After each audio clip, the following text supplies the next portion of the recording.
បាទគ្រប់ជំរាបសួរពុកម៉ែបងប្អូនទាំងអស់គ្នាមកទល់ពេលនេះគឺជំងឺ COVID-19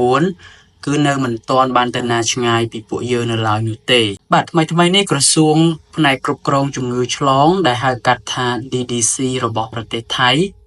បានប្រកាសអំពីហានិភ័យនៃការឆ្លងជំងឺ COVID-19 អាចនឹងកើនឡើងខ្លាំងនៅក្នុងរដូវភ្លៀងនឹងមកដល់ពេលខាងមុខនេះស្របពេលជាមួយនឹងការបើកឲ្យសាលារៀននៅក្នុងប្រទេសថៃចូលរៀនវិញផងដែរបាទចាប់តាំងពីដើមឆ្នាំ2025នេះមកគឺចាប់តាំងពីថ្ងៃទី1ខែមករារហូតដល់ថ្ងៃទី8ខែឧសភានេះប្រទេសថៃបានកត់ត្រាចំនួនមនុស្សដែលបានឆ្លងជំងឺ COVID-19 គឺមានចំនួនរហូតទៅដល់41,197នាក់ឯណោះក្នុងករណីនោះក៏មាន15នាក់បានស្លាប់ផងដែរបានអញ្ចឹងគឺចាប់ផ្ដើមតាំងពីខែមករាមកដល់ខែឧសភានេះ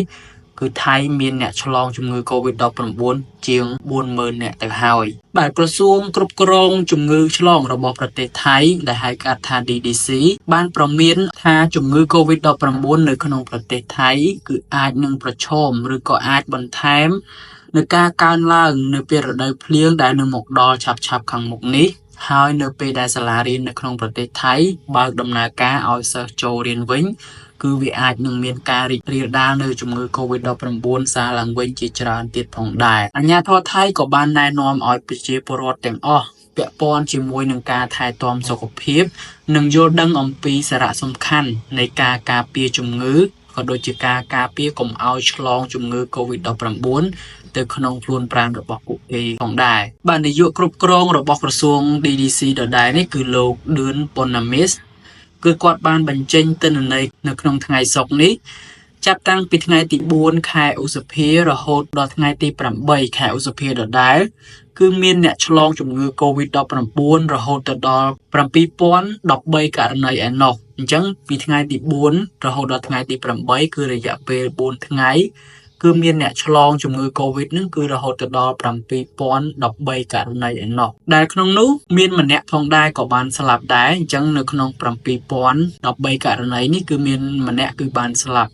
ចំពោះអត្រាមនុស្សដែលបានឆ្លងជំងឺប្រចាំខែខ្ពស់បំផុតគឺប្រទេសថៃបានរកឃើញថាពួកគេភាគច្រើនគឺមានអាយុចន្លោះចាប់ពី1ឆ្នាំរហូតទៅដល់4ឆ្នាំ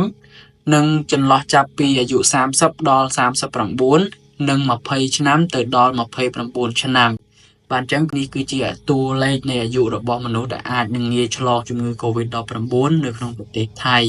ដែលទើបតែរកឃើញជាច្រើនករណីថ្មីនេះចំពោះមនុស្សដែលបានស្លាប់ម្នាក់នៅក្នុងករណីនោះគឺគាត់មានអាយុជាង60ឆ្នាំទៅហើយដូច្នេះគាត់មានសុខភាពទន់ខ្សោយមិនអាចទប់ទល់ជាមួយនឹងជំងឺ COVID-19 បានដូច្នេះ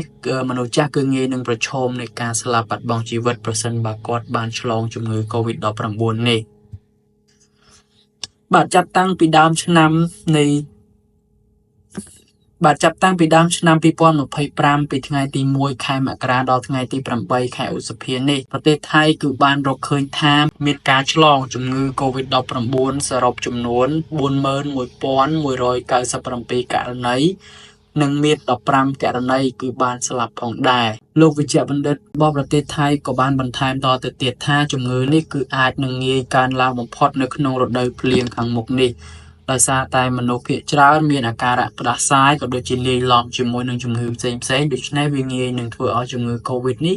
អាចងាយឆ្លងចូលទៅក្នុងរាងកាយរបស់ពួកគេបានស្របពេលជាមួយនឹងការបើកសាលារៀនឲ្យដំណើរការឡើងវិញផងដែរបាទក្នុងកំឡុងឆ្នាំ2025នេះគឺមានករណីដែលបានរាយការណ៍ចំនួន32,2991ករណីនៅក្នុងនោះផងដែរគឺមានចំនួន43ករណីគឺបានស្លាប់បាត់បង់ជីវិតដែលអត្រានៃការស្លាប់នេះគឺប្រមាណជាចំនួន497.58 នាក់ក្នុងចំណោមមនុស្សចំនួន10,000នាក់ផងដែរបាទអញ្ចឹងក្នុងចំណោម10,000នាក់អាចថាចំនួន497នាក់ទៅហើយដែលអាចនឹងអត្រាបាត់បង់ជីវិតការកើនឡើងនៃការឆ្លងជំងឺ COVID-19 នេះគឺខាងដុកទ័របានបញ្ជាក់ថាកំឡុងពេលពិធីបុណ្យសង្ក្រាន្តចូលឆ្នាំរបស់ប្រទេសថៃចាប់ពីថ្ងៃទី13ដល់ថ្ងៃទី26ខែមេសាបន្ទាប់ពីសង្ក្រាន្តបានបញ្ចប់ទៅក៏មានឆ្លង COVID-19 នេះកើនឡើងជាច្រើនផងដែរប៉ុន្តែមួយរយៈក្រោយក៏បានថយចុះខ្លះទៅវិញ ប៉ុន្តែបើទោះបីជាយ៉ាងណាក៏ដោយចំនួននេះគឺត្រូវបានអ្នកជំនាញផ្នែកជំងឺឆ្លងនៅក្នុងប្រទេសថៃបានព្រមានថាគឺវាជាចំនួនមួយដ៏ច្រើនបើធៀបទៅនឹងឆ្នាំកន្លងទៅការកើនឡើងខ្ពស់បំផុតភាគច្រើនទៅលើក្មេងៗដែលមានអាយុចន្លោះពី5ឆ្នាំទៅដល់9ឆ្នាំបន្ទាប់ពីនោះមកគឺចន្លោះពី0ឆ្នាំទៅដល់4ឆ្នាំនិងបន្តមកទៀតមនុស្សដែលមានអាយុចន្លោះពី10ឆ្នាំទៅដល់14ឆ្នាំដែលរាងកាយរបស់ពួកគេមិនទាន់មានភាពរឹងមាំគ្រប់គ្រាន់ក៏ដូចជាភាពស៊ាំនៅក្នុងសរីរាង្គរបស់ពួកគេនៅខ្សោយដូច្នេះ